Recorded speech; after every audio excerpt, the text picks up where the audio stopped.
네, 반갑습니다. 시편 23편의 말씀으로 함께 주님을 묵상함으로 나아가겠습니다. 여호와는 나의 목자시니 내게 부족함이 없으리로다. 그가 나를 푸른 풀밭에 누이시며 쉴만한 물가로 인도하시는도다. 내 영혼을 소생시키시고 자기 이름을 위하여 의의 길로 인도하시는도다. 내가 사망의 음침한 골짜기로 다닐지라도 해를 두려워하지 않을 것은 주께서 나와 함께 하심이라. 주의 지팡이와 막대기가 나를 안위하시나이다. 주께서 내 원수의 목전에서 내게 상을 차려주시고 기름을 내 머리에 부으셨으니 내 잔이 넘치나이다. 내 평생의 선하심과 인자하심이 반드시 나를 따르리니 내가 여호와의 집에 영원히 살리로다. 아멘. 오늘 저희들에게 주시는 하나님의 말씀 마태복음 25장 41절부터 46절까지입니다. 함께 합독하여 보겠습니다. 또 왼편에 있는 자들에게 이르시되 저주를 받은 자들아 나를 떠나 마귀와 그 사자들을 위하여 예비된 영원한 불에 들어가라. 내가 줄일 때에 너희가 먹을 것을 주지 아니하였고 목마를 때에 마시게 하지 아니하였고 나그네 되었을 때에 영접하지 아니하였고 헐벗었을 때에 옷 입히지 아니하였고 병들었을 때와 옥에 갇혔을 때에 돌보지 아니하였느니라 하시니 그들도 대답하여 이르되 주여 우리가 어느 때에 주께서 줄이신 것이나 목마르신 것이나 나그네 되신 것이나 헐벗으신 것이나 병드신 것이나 옥에 갇히신 것을 보고 공양하지 아니하더이까. 이에 임금이 대답하여 이르시되 내가 진실로 너희에게 이르노니 이 지극히 작은 자 하나에게 하지 아니한 것이 곧 내게 하지 아니한 것이니라 하시니 그들은 영벌에 의인들은 영생에 들어가리라 하시니라. 아멘. 어제에 이어서 계속해서 양과 염소의 비유를 함께 살펴보고자 합니다. 양과 같은 이는 어떤 이들입니까? 그 오른쪽에 있는 이들이라고 얘기하시고요. 염소는 왼편에 두시는 이들이라고 얘기합니다. 이스라엘 사람들에게 오른쪽 왼쪽은 어떤 의미일까요? 여러분, 주로 이제 오른손잡이를 대상으로 얘기하기도 하지만 오른쪽이다라는 말을 쓸 때는요, 영광, 존귀, 생명, 힘을 상징합니다. 그러면 왼쪽은 뭐가 될까요? 반대가 되겠죠. 저주와 사망과 미련함, 멸망, 힘을 잃어버리는 것 등등을 상징합니다. 그러니 왼편에 처한 자들에게는 반드시 멸망, 저주, 또 사망이 이어지게 되어 있습니다. 41절 말씀으로 왼편에 있는 자들에게 이렇게 얘기하십니다. 저주를 받은 자들아. 왼쪽은 저주의 자리라 그랬죠. 오른쪽으로 가지 못하는, 오른쪽과는 반대되는, 섞이지 못하는 저주의 자리입니다. 그런 이들에게 말씀하시기를 마귀와 그 사자들을 위하여 예비된 영원한 불에 들어가라. 마귀와 그 사자들에게는 영원한 불, 오늘 저희가 읽었던 46절 말씀에 그것을 영벌이라고 얘기합니다. 영원한 형벌이라는 의미지요. 그들을 위해 준비된 영원한 형벌이 왼편에 서 있는 불의한 자들, 의롭지 않은 이들, 그들에게 주어지는 벌입니다. 어떻게 이렇게 될 수 있을까요? 여러분, 사람은 흙으로 빚어졌으나 하나님께서 하나님의 생명을 주셔서 영적인 존재였습니다. 영적인 존재였기 때문에 우리가 무엇을 하든 영적인 일이 되었습니다. 그러나 죄를 짓고 나서 영원한 생명이신 하나님과 분리되어지지요. 그래서 이 영적인 생명, 영적으로 사는 능력을 저희가 상실합니다. 그러나 다분히 인생이라는 존재가 다른 짐승들과는 좀 달라서 무엇을 하든 어느 쪽이든 영적인 부분에 속하게 되는데요. 하나님의 생명에 있을 때에는 하나님께서 기뻐하시는 이 성령의 일이 되고요. 그러나 그렇지 않은 이들은 악한 영, 그 거짓의 압이 거기에 속한 거짓의 자녀가 되어서 무슨 일을 하든 악한 영의 일이 됩니다. 그러니 성령의 열매, 악한 영의 열매, 이 둘로 나눠지지요. 성령의 열매는 생명이고 또 악한 영의 역사는 오늘 영벌이라고 얘기하시는 것처럼 영원한 형벌, 또 영원한 불, 영원한 사망에 해당됩니다. 그러면 이것은 뭘 말합니까? 하나님과 영원히 관계 맺음을 하며 사는 것이 영원한 생명입니다. 또 영원한 형벌, 영원한 죽음은 생명이신 하나님과 영원히 분리되어져서 자기가 자기의 일을 영원토록 책임져야 합니다. 또 우리가 육신을 가지고 이 땅을 살며 지었던 죄가 우리의 육체의 죽음으로 끝나지 않는다는 것을 의미합니다.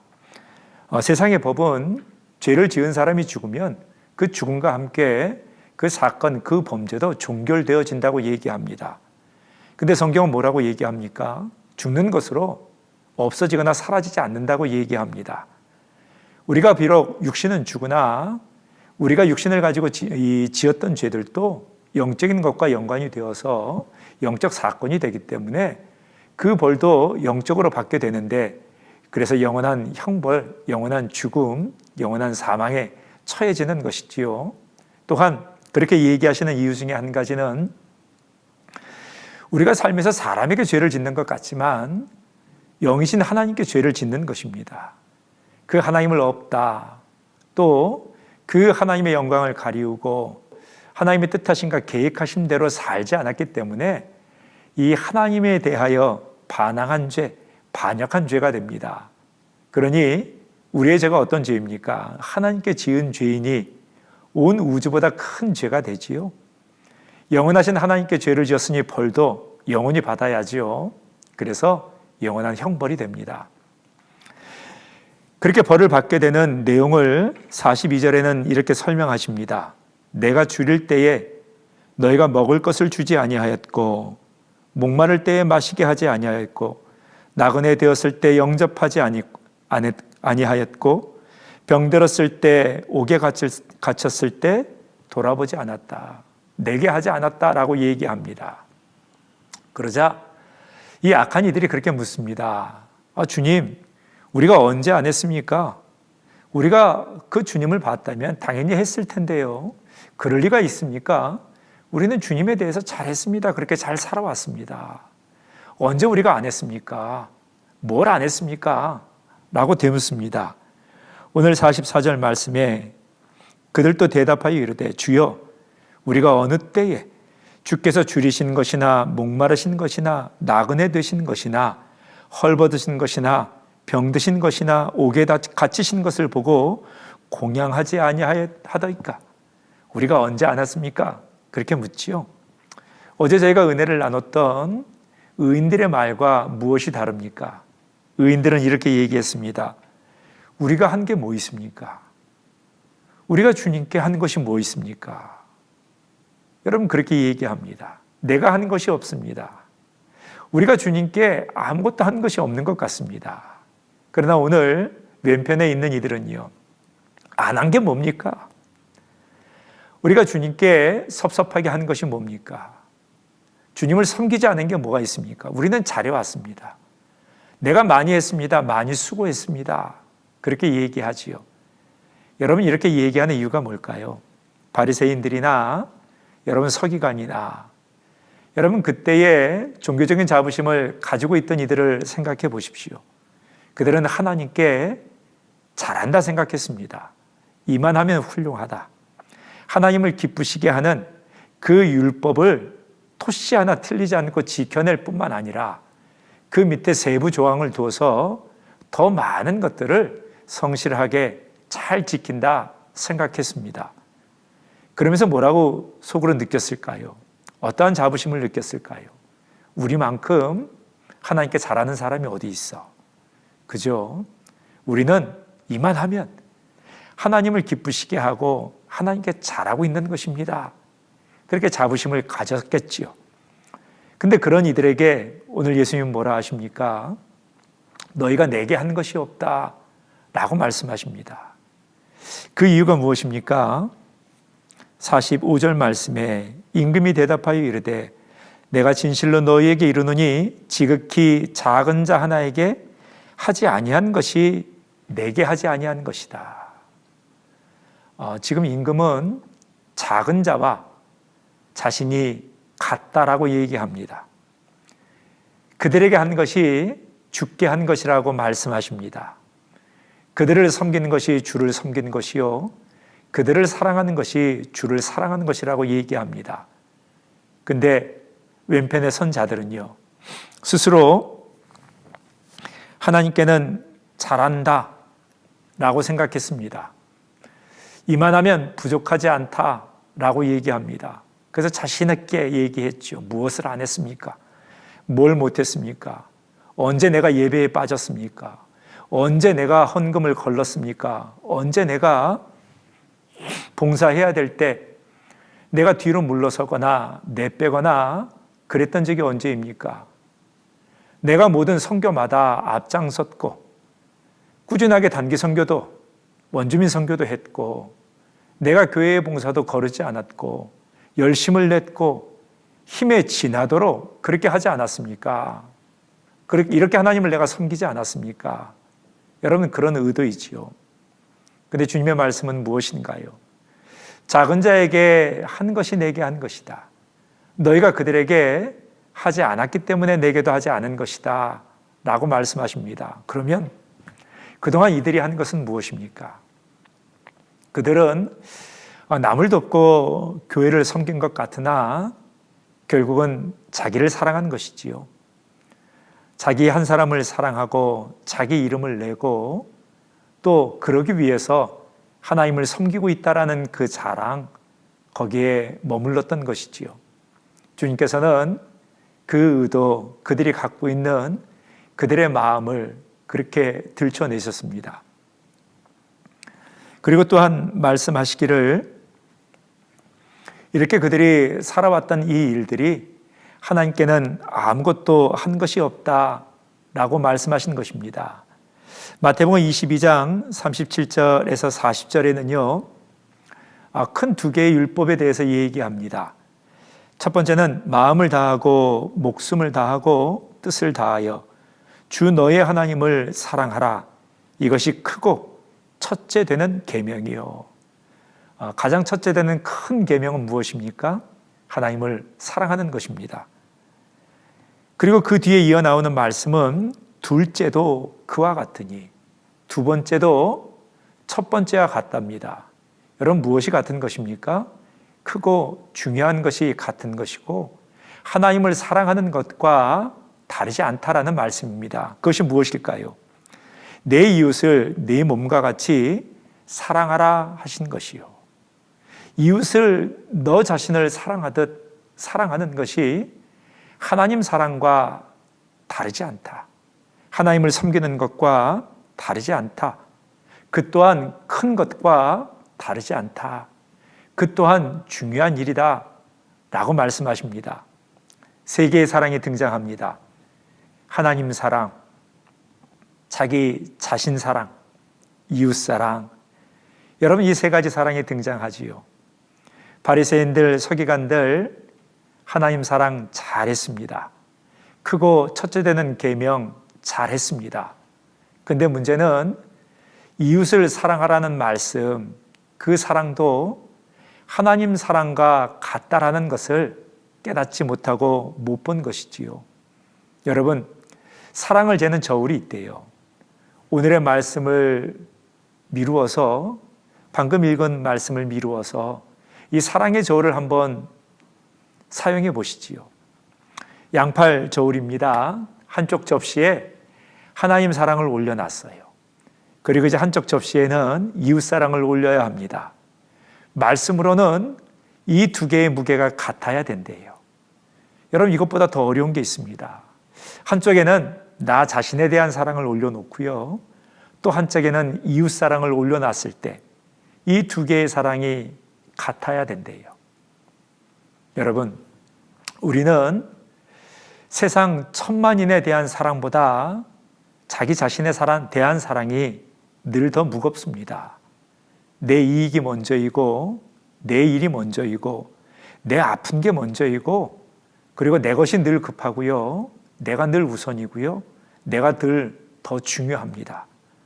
자신에 대한 사랑이 늘 더 크지요. 얼마나 큽니까? 남편 사랑보다 크고요. 아내 사랑보다 크고요. 자녀 사랑보다 크고요. 온 우주에 대한 사랑보다 나 자신에 대한 사랑이 더 큰 것이 여러분 인생입니다. 근데 성경은 이것이 같아야 된다라고 말씀하십니다. 어찌 우리가 그런 삶을 살 수 있을까요? 여러분, 은혜 가운데 새롭게 태어나지 않는다면, 은혜의 방식으로 살지 않는다면 여러분 이것은 불가능한 일입니다. 여러분, 은혜라는 말이 무엇입니까? 받을 수 없는 자가 하나님의 사랑으로 받게 된 것입니다. 아무 공로 없이 받게 된 것을 깨닫는 것입니다. 그러니 그것을 아는 이는 무엇을 받든 은혜입니다.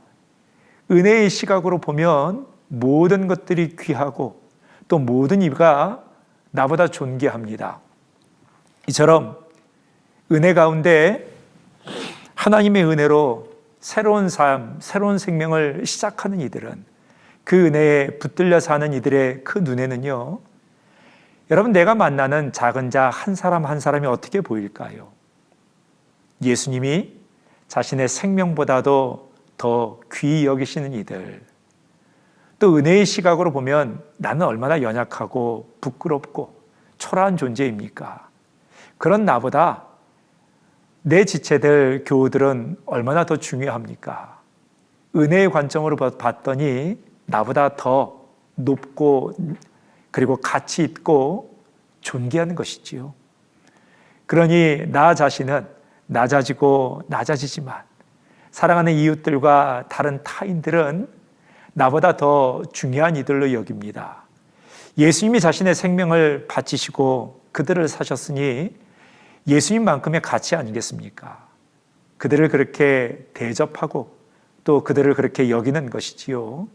그러니 왼편에 있는 자들은 결국 무엇을 모르는 것입니까?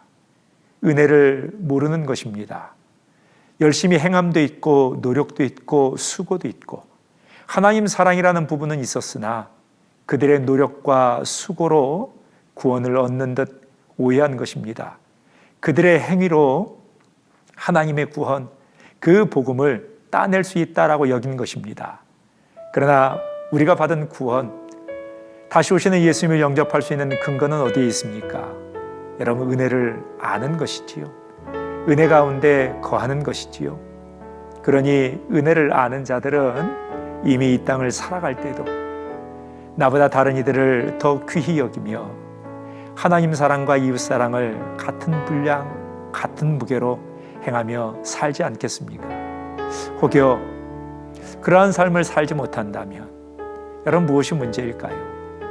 여러분 온전히 은혜를 보고 은혜 가운데 거할 수 있도록 이 한날 기도함으로 나아가실 수 있기를, 회복하시기를 주의 이름으로 축원합니다. 기도하겠습니다.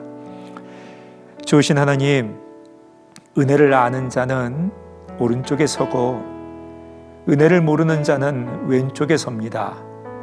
육신을 가지고 하는 모든 일들이 영적인 일이어서 성령과 동행하면 영생으로 살고, 주님, 악한 영을 따라 내 생각과 내 교만대로 거짓의 아비를 섬기며 살면 영벌에 또한 처해지게 됩니다. 하나님, 저희가 이 땅을 살아가며 영광의 보좌에 앉으신 주님을 어떻게 배울 준비를 할까요?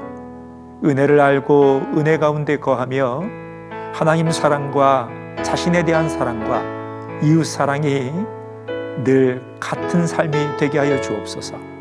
나보다 남을 더 낮게 여기는 사랑의 빚진 자의 삶 회복하게 하셔서 하나님의 은혜의 반석 위에 은혜의 눈으로 한 영혼 한 영혼을 보며 섬기고 사랑할 수 있게 하셔서 염소와 같이 왼편에 머무르는 그런 초라하고 안타까운 인생이 되지 않도록 오늘 주의 성령께서 저희를 다스리시고 인도하여 주옵소서. 것을 구하고 모든 한날의 순간순간이 은혜 가운데 거하기를 구할 때마다 주의 성령께서 친히 우리들의 자랑이 되시고 주의 뜻을 이루어 주옵소서. 그렇게 일하시고 도우시는 우리 주 예수님 이름으로 감사하며 기도드렸습니다. 아멘.